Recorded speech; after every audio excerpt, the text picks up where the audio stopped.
berasal dari Prodi Ekonomi Pembangunan Universitas Negeri Padang tahun 2021. Di sini saya akan menjelaskan materi saya dalam mata kuliah Statistik Lanjutan bab 14 yang judulnya yaitu pengujian hipotesis sampel kecil.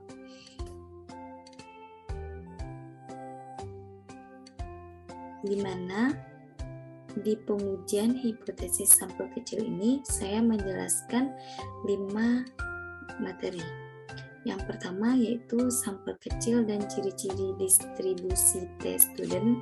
Yang kedua yaitu pengujian rata-rata hitung populasi. Yang ketiga yaitu pengujian selisih rata-rata hitung populasi. Yang keempat pengujian data berpasangan, dan yang terakhir analisis varian.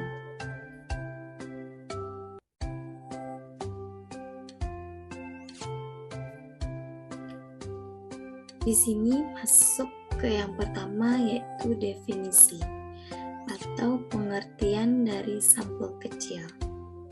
Sampel kecil yang jumlahnya sampel kurang dari 30, maka nilai standar deviasi berfluktuasi relatif besar, sehingga nilai uji Z tidak bersifat normal.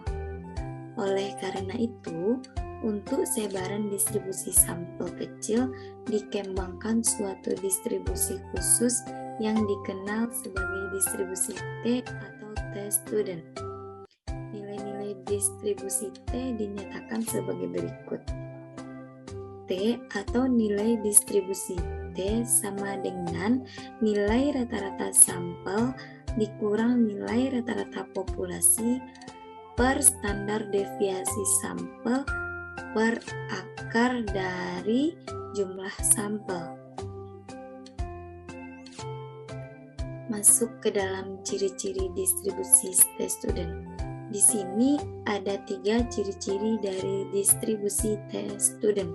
Yang pertama yaitu distribusi T-student seperti distribusi Z merupakan sebuah distribusi kontinu, di mana nilainya dapat menempati semua titik pengamatan.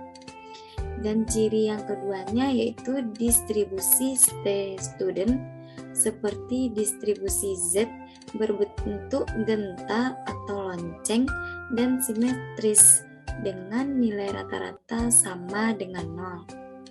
Dan ciri-ciri yang ketiga yaitu distribusi T-student bukan merupakan satu kurva seperti kurva Z, tetapi keluarga dari distribusi T. Setiap distribusi T mempunyai nilai rata-rata hitung sama dengan 0, tetapi dengan standar deviasi yang berbeda-beda. Sesuai dengan besarnya sampel atau N, ada distribusi T untuk sampel berukuran 2 yang berbeda dengan distribusi untuk sampel sebanyak 15,52 dan sebagainya. Apabila sampel semakin besar, maka distribusi T akan mendekati normal. Semakin banyak sampel mendekati normal, seperti dari kurva yang terlihat.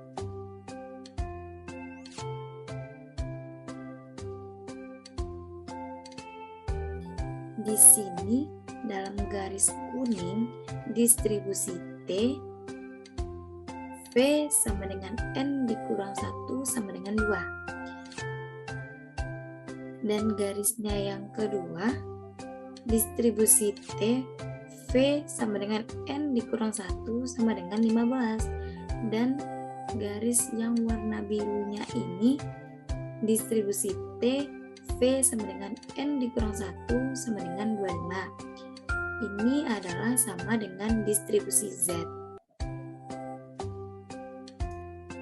Ada kurva saya yang kedua, yaitu perbedaan antara skala Z dan skala T. Yang di atas ini distribusi Z. Di sini daerah tidak menolak HO, atau daerah penolakan HO taraf nyata sama dengan 5%.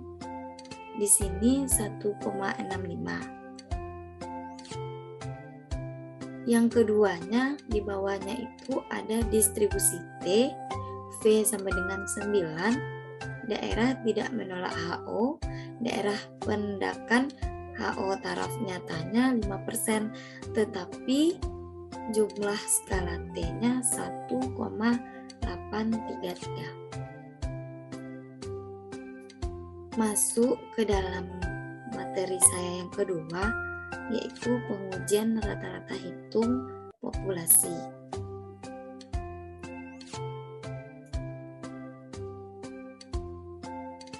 Tahap pengujian rata-rata hitung populasi yaitu tahap menguji rata-rata hitung populasi dalam sampel kecil ada 5. Yang pertama akan saya jelaskan merumuskan hipotesis 0 dan hipotesis alternatif atau HO dan H1.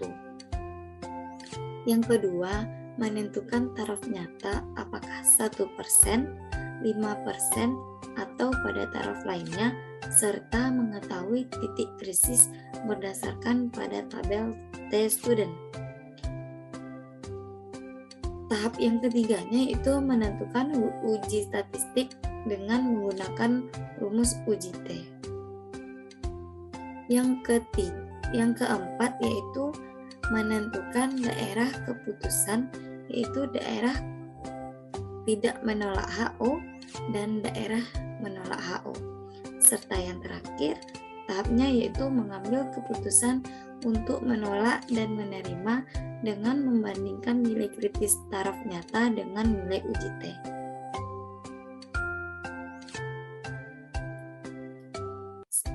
Selanjutnya, materi saya yang ketiga yaitu pengujian selisih rata-rata hitung populasi.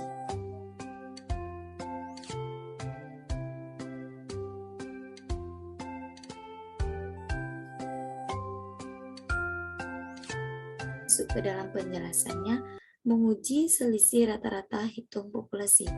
Rumus dari varian gabungan adalah sebagai berikut yang ada di dalam PPT saya ini.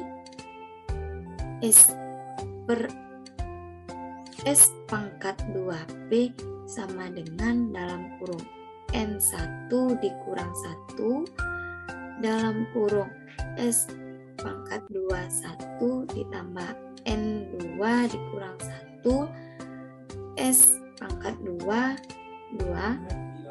per N ditambah N1 ditambah N2 dikurang 2, dan nilai uji T-nya menjadi T sama dengan X bar 1 dikurang X bar 2 per akar dari S2P dalam kurung 1 per N1 ditambah 1 per N2,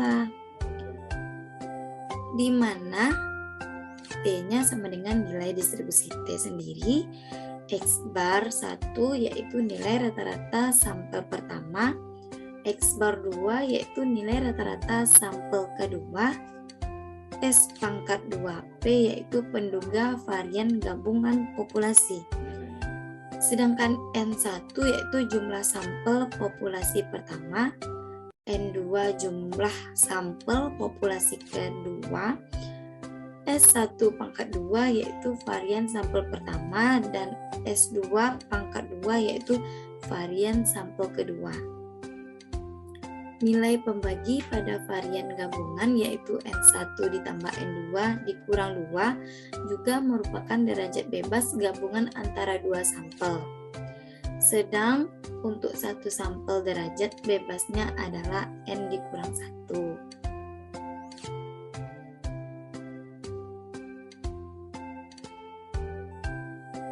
Materi saya yang keempat yaitu pengujian data berpasangan.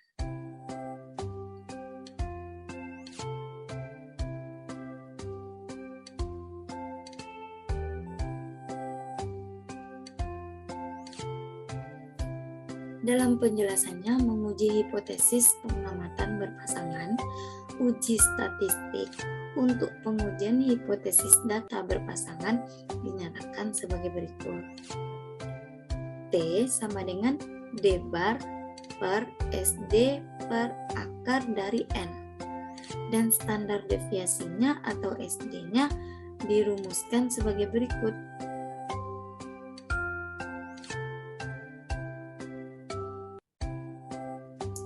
Di mana T sama dengan nilai distribusi T, D sama dengan nilai rata-rata perbedaan antara pengamatan berpasangan, SD sama dengan standar deviasi dari perbedaan antara pengamatan berpasangan, sedangkan N jumlah pengamatan berpasangan dan D-nya yaitu perbedaan antara data berpasangan.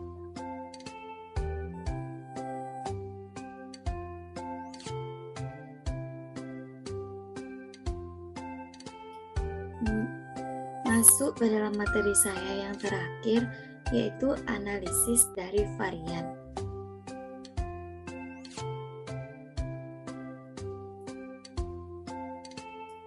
Di sini ada ciri distribusi F. Yang pertama, distribusi F lebih mirip dengan distribusi T, yaitu mempunyai keluarga distribusi F, seperti yang ada di dalam kurva saya ini. Pada gambar di atas terlihat bahwa distribusi dengan derajat bebas pembilang 5 dan penyebut 5. Ditulis DF-nya 5,5 mempunyai distribusi F yang berbeda dengan distribusi DF, yaitu 20,7 dan DF-nya yaitu 29,28.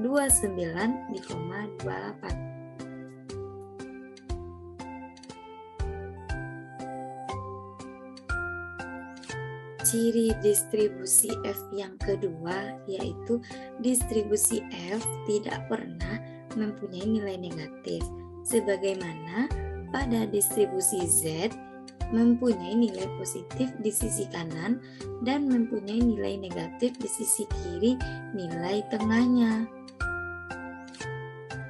Distribusi F ini seluruhnya adalah positif atau menjulur ke positif atau bisa disebut positif skewed dan merupakan distribusi kontinu yang menempati seluruh titik di kurva distribusinya. Yang ketiga, nilai distribusi F mempunyai rentang dan dari tak terhingga sampai dengan 0. Apabila nilai F meningkat, maka distribusi F mendekati sumbu X, namun tidak pernah menyentuh sumbu X tersebut.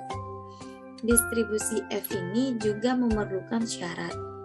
Syaratnya itu yang pertama, populasi yang diteliti mempunyai distribusi normal. Syarat yang kedua, populasi mempunyai standar deviasi yang sama dan yang ketiga yaitu sampel yang ditarik dari populasi bersifat bebas serta diambil secara acak.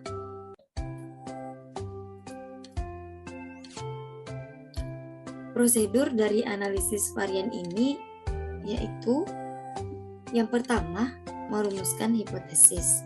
Yang kedua, menentukan taraf nyata K dikurang 1, N dikurang 1. Dan yang ketiga, menentukan uji statistik dengan rumus yang ada di sini. Yang keempat, menentukan daerah keputusan serta yang terakhir, menentukan keputusan. Setelah saya menjelaskan prosedur analisis varian ini, maka selesailah semua materi yang akan saya sampaikan.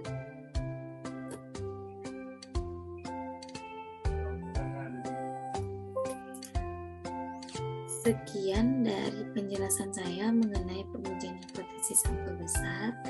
Mohon maaf apabila ada kesalahan dan semoga bermanfaat. Hanya itu yang dapat saya sampaikan. Assalamualaikum warahmatullahi wabarakatuh. Saya ucapkan terima